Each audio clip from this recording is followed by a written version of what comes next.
Ну вот, садится солнышко, а мы где-то часика через 3 будем уже в аэропорт Сабиха выезжать, чтобы лететь в Хургаду.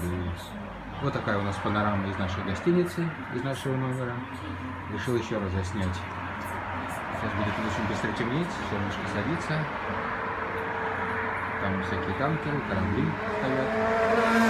Паромы. Вот. Тепло на улице. Тепло на улице.